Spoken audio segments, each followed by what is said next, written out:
오늘은 성금요일이라고 하는 날입니다. 예수님께서 십자가에 죽으신 것을 기억하고 기념하는 날이죠.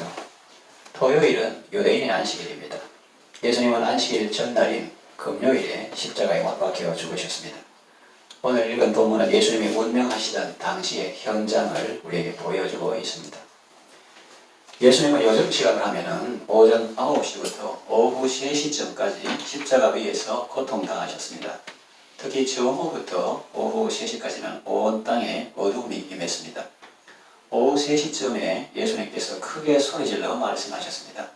엘리 엘리 라마 사박다니, 번역하면 나의 하나님 어찌하여 나를 버리셨나이까 하는 뜻입니다. 특이한 점은 예수님이 여기서 하나님을 아버지라 부르지 않았다는 것입니다. 예수님은 평소에는 하나님을 아버지라 부르셨습니다. 그 호칭은 예수님과 아버지 하나님과의 친밀함을 잘 보여주고 있습니다. 그러면 여기서는 왜 아버지라 부르지 않고 하나님이라 불렀을까요? 그것은 그때 예수님은 사랑받는 아들의 위치가 아니라 버림받은 죄인의 위치에 있었기 때문입니다. 그리고 어찌하여 나를 버리셨나이까 라는 말은 어떤 의미일까요? 혹시 하나님께 대한 원망이나 불평의 마음이 나타난 것일까요? 평소 예수님의 성품이나 은행을 보면 그런 것 같지는 않습니다. 어떤 보수적인 신앙을 가진 사람들은 이 말을 하나님께서 어쩌면 나를 이렇게까지 사랑하십니까? 라는 의미로 해석합니다. 좋은 의미로 해석한 것은 좋지만 좀 무리한 해석이 아닐까라는 생각도 듭니다. 그 해석도 좋은데 그런데 우리는 보편적인 해석을 따릅니다. 예수님은 참 하나님이시요 참 사람이십니다. 여기서 예수님이 크게 소리질러 말씀하시면 하나님에 대한 원망이나 또 다른 극단인 지극한 감사의 의미라기보다는 극심한 고통 속에 있는 한 사람으로서의 예수님이 하나님을 향하여 부르짖는 절규라고 보는 것입니다. 이것은 시편의 메시아시라고 불리는 시의 내용을 보면 이해하기 쉽습니다. 그 대표적인 시가 바로 시편 22편입니다. 예수님이 크게 소리질러 말씀하신 내용은 바로 시편 22편 1절에 나오는 말씀입니다. 하나님 어찌하여 나를 버리셨나이까 그런 내용이죠. 그리고 예전에 6절에 보면 나는 벌레요 사람이 아니라 사람의 비방거리요 백성의 조롱거리니이다. 요즘 우리 표현을 하면 발 밑에 떼도처럼 여기도 않는다. 그런 뜻이겠죠. 예전에 12절에서 20절 보면 읽을 테니까 들어보십시오. 시간 있으면 집에 가서 찾아보시고 많은 황소가 나를 에워싸며 바산의 힘센 소들이 나를 둘러쌌으며 내게 그 입을 벌림이 찢으며 부르짖는 사자 같으니이다. 나는 물같이 쏟아졌으며 내 모는 뼈는 어그러졌으며 내 마음은 밀랍 같아서 내 속에서 녹았으며 내 힘이 말라 질그러 조각 같고 내 혀가 입천장에 붙었나이다.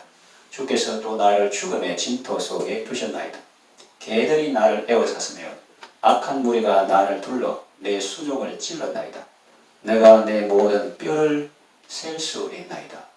예를 들어서 십자가에 예수님 생각하면 이게 못 박혀 있어도 아프니까 요렇게 기울였다가 내가 이게 직접 이렇게 보고 이렇게 한 개 이렇게 세는 게 아니라도 그 곳곳마다 통증을 호소하니까 뼈를 셀 수 있다 이렇게 표현했다고 볼 수 있습니다. 그들이 나를 주목하여 보고 내 겉옷을 나누며 속옷을 제비 부었나이다. 시편에 나오는 말이요. 여호와여 멀리하지 마옵소서. 나의 힘이시여 속히 나를 도우소서. 내 생명을 칼에서 건지시며 내 유일한 것을 개의 셀에게서 구하소서. 이렇게 시인은 자기가 당하는 고통을 하나님께 호소하고 있습니다. 우리는 시편 23편을 잘 압니다. 암송하기도 하고 영어로 암송하는 사람도 있습니다. 그 목가적이고 평화로운 시 앞에 23편 앞에 메시아 시라고 불리는 이 22편이 있다는 사실을 기억하면 좋겠습니다. 그 예수님의 죽음이 있었기에 우리는 살 수 있고 예수님의 그 타는 몸바람이 있었기에 저는 조금만 이게 그냥 찔린 게 아니라 피가 흐르는데 이렇게 탁 다치니까 피가 막 쏟아지더라고요. 순간적으로. 근데 갑자기 왜 목이 마르지? 피를 쏟으니까 목이 마른 거죠. 예수님은 이제 피를 양손과 발에 못 박이시고 피를 많이 흘렸으니까 얼마나 목이 마릅니까? 그런데 그 설계탄 포도주의 마취제에 해당하는 것은 받지 않으시고, 그는 온전히 고난을 다 받기 위해서 설계탄 포도는 안 마시고, 이거 이제 목적시는 해용의 신포도주 적셔준 이런 거는 잠시 입을 대시고 그런 걸 볼 수 있는데, 예수님의 타는 목마름이 있었기에 우리는 부족함이 없고 잔이 넘치는 삶을 살게 된 것입니다. 오늘 읽은 본문 51절에는 예수님이 운명하실 때 일어난 특이한 사건이 나옵니다. 그것은 성소의 휘장이 위로부터 아래까지 찢어진 것입니다. 이것은 구약시대에는 상상도 할 수 없는 사건입니다. 성소 휘장이라는 것은 유대인의 성전 구조에서 지성소와 홀리 오브 홀리, 지성소와 성소를 구분하는 휘장입니다. 아무나 못 들어가는 곳이죠. 대제사장만 들어갈 수 있는 곳입니다. 그것도 아무 때나 들어가는 것이 아니라 1년에 한 번씩만 들어가는 곳입니다. 아무리 대제사장이라도 함부로 못 들어가고 자신을 정결하게 한 다음에 들어갔습니다. 들어갔다고 해도 안심할 수 없었습니다. 잘못하면 죽을 수도 있었기 때문입니다. 그래서 그의 옷에는 방울을 달았습니다. 딸랑딸랑 하는 방울을 달았어요. 바깥에 있는 사람들은 방울 소리를 듣고 대제사장이 직무를 잘 수행하고 있구나 라고 짐작할 뿐이었습니다. 그만큼 거룩한 곳입니다. 하나님이 임재하시는 곳입니다. 하나님과 만나는 곳입니다. 그런데 그 성소 휘장이 찢어졌다는 것입니다. 이것은 무슨 의미일까요? 신약 히브리서를 기록한 분은 성령님의 깨닫게 하심으로 이렇게 풀이하고 있습니다. 히브리서 10장 19절에서 20절 보면, 그러므로 형제들아, 우리가 예수의 피를 힘입어 성소에 들어갈 담력을 얻었나니, 물론 여기서 성소라고 하는 것은 지성소를 말하겠죠. 그 길은 우리를 위하여 휘장 가운데로 열어놓으신 새로운 살 길이요, 휘장은 곧 그의 육체니라, 이렇게 했습니다. 주석 다른 건 많지만 성경으로 성경을 주석하는 것이 제일 정확하고, 성령님께서 이렇게 히브리서 기록한 사람을 통해서 우리에게 깨닫게 해주시는 거예요. 새로운 살길은 개역 한글판에는 새롭고 산 길로 번역했습니다. 그래서 새로운 길이요, 생명의 길이라는 의미입니다. 두려움과 죽음의 길이 어떻게 생명의 길이 되어질까요? 다 하나님의 사랑 때문입니다. 또 예수님의 은혜 때문입니다. 하나님께서 우리를 살리시려고 예수 그리스도를 통해서 우리에게 기적을 베푸신 것입니다. 이해하기 쉽게 옛날에 있었던 이야기로 풀어보겠습니다. 이스라엘 자손들은 출애굽하여 가나안 땅에 가려고 했는데 홍해에 이르게 되었습니다. 앞에는 바다 물결이 넘실거리고 옆으로는 사람들이 쉽게 갈 수 없는 그런 지형이었습니다. 그렇다고 뒤로 다시 돌아가려니 애굽의 군대가 바짝 추격하고 있습니다. 꼼짝없이 죽을 수밖에 없는 상황이었죠. 그때 하나님께서 놀라운 일을 행하십니다. 하나님께서 밤새도록 동풍이 불게 하시고 새벽에 바다가 갈라지게 하셨습니다. 그래서 이스라엘 자손은 바다를 통과했습니다. 그것도 젖은 땅이 아닌 마른 땅을 걸어서 말입니다. 하나님께서 그들 위해서 바다 가운데로 새로운 길을 내실 줄은 아무도 생각하지 못했을 것입니다. 그렇게 하나님은 이스라엘 백성을 구원하셨습니다. 죄인은 하나님 앞에 설 수 없습니다. 직접 하나님 앞에 나아가는 것은 꿈도 못 꿉니다. 나가면 바로 죽음입니다. 그래도 하나님은 사람을 불쌍히 여기시고 하나님과 교제할 수 있는 길을 열어 놓으셨습니다. 구약의 제사 제도죠. 원래는 죄를 지은 죄인이 죽어야 마땅하지만 사람의 죄를 짐승에게 전가시켜서 그 짐승이 대신 죽게 하고 죄를 지은 사람은 사함을 받는 제도입니다. 그러나 이 제도는 온전하지 않습니다. 히브리서 9장 8절에서 10절에 말씀하시기를, 성령이 이로써 보이신 것은 첫 장막이 서 있을 동안에는, 구약시대를 말합니다, 성소에 들어가는 길이 아직 나타나지 아니한 것이라. 이 장막은 현재까지의 비유니 이에 따라 드리는 예물과 제사는 섬기는 자를 그 양심상 온전하게 할 수 없나니, 이런 것은 먹고 마시는 것과 여러 가지 씻는 것과 함께 육체의 예법일 뿐이며 개혁할 때까지 맡겨둔 것이니라 그랬어요. 드디어 개혁할 때가 왔습니다. 예수님께서 이것을 개혁하셨습니다. 9장 23절 4절 보면 그러므로 하늘에 있는 것들의 모형은 이런 것들로서 정결하게 할 필요가 있었으나 하늘에 있는 그것들은 이런 것들보다 더 좋은 제물로 할지니라. 그리스도께서는 참것의 그림자인 손으로 만든 성소에 들어가지 아니하시고 바로 그 하늘에 들어가서 이제 우리를 위하여 하나님 앞에 나타나시고 그렇게 말했는데요. 땅에 있는 것을 우리가 전부라고 생각하기 쉬운데 그거 지을 때도 하나님께서 그 모세에게 식양을 보여주시고 그대로 지으라고 말씀하셨고, 그래서 신약의 구약에 있는 대제사장 이런 사람들은 그 당시에 실제로 했던 사람들이지만은 그러나 짐승에게 죄를 전가시켜 죽게 하고 죄 사함하는 그것은 그림자고 예수님은 때가 되어서 개혁하셨는데 바로 이제 하늘 성소에서 모형인 땅의 성소가 아니고 그 원형인 하늘 성소에서 섬기는 온전한 대제사장으로서 그런 짐승 같은 그런 피를 드리는 게 아니라 온전한 제물, 자기 자신을 하나님께 단번히 드리시고 또 뭐 아론, 엘라사 이렇게 중대를 가는 것이 아니라 영원한 대제사장으로서 우리를 속죄하셨다 하는 것입니다.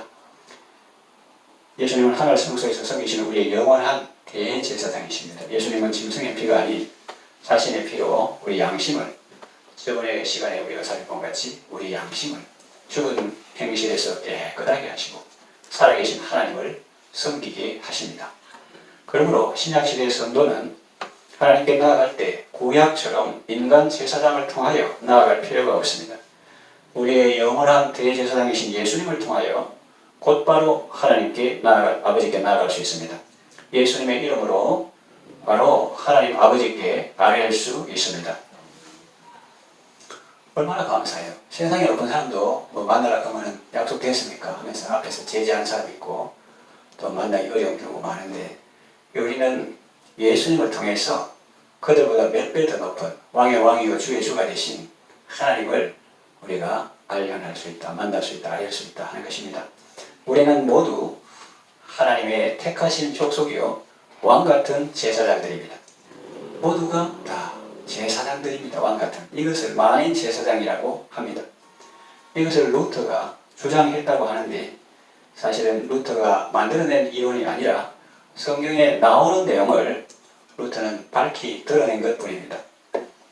그리고 신약시대 제사는 구약시대처럼 짐승 잡고 피 흘리는 제사가 아닙니다. 그런 제사는 예수님을 통해서 이미 완성되었습니다. 신약시대 성도가 드릴 제사는 저번에 살펴본 바와 같이 감사의 제사, 찬미의 제사, 선행과 나눔의 제사, 그리고 전도의 제사입니다. 그래서 우리 개혁교회에서는 사제라는 용어나 제단이라는 용어를 사용하지 않습니다. 초원에 가면 또 옛날 서방가인 사람들은 교회 이름 붙여가지고 우리 제단에 뭐 이렇게 하는데 그 개혁교회에서는 그런 용어를 사용하지 않습니다. 그럼 사제라는 용어 대신에 목사라는 용어를 쓰고 제단이라는 용어 대신에 강단이라는 용어를 사용합니다. 그리고 성전이라는 말보다 교회당이라는 용어를 사용합니다. 외형보다는 본질을 중시하는 것이죠.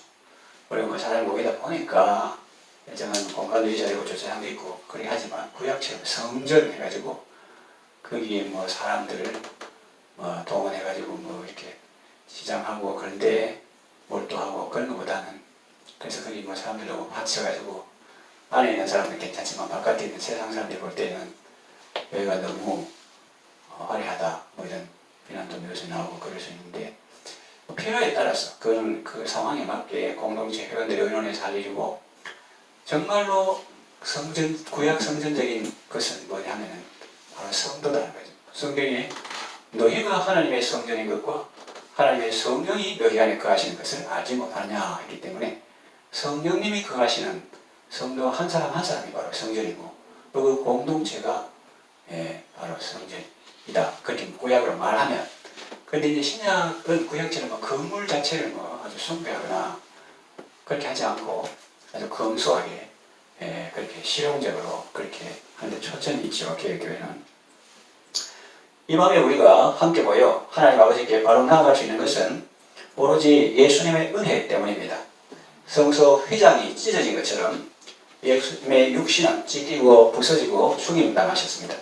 하나님께서 찢어진 휘장 가운데로 새롭고 산 길을 열어주신 것처럼 하나님은 예수 그리스도의 죽음을 통해서 우리가 하나님 앞에 바로 나아갈 수 있는, 아뢰 수 있는 은혜를 베풀어 주셨습니다. 이제 말씀을 정리하려고 마치려고 합니다. 본문을 보니까 휘장은 아래에서 위로 이렇게 찢어진 것이 아닙니다. 다시 말하면 사람 누가 그렇게 인위적으로 한 것이 아니라는 말입니다. 휘장은 위에서 아래로 찢어졌습니다. 하나님의 절대 주권으로 이루어진 일입니다. 죄인인 우리 편에서 우리 다리를 놓아도 하나님께 이르지 못했습니다.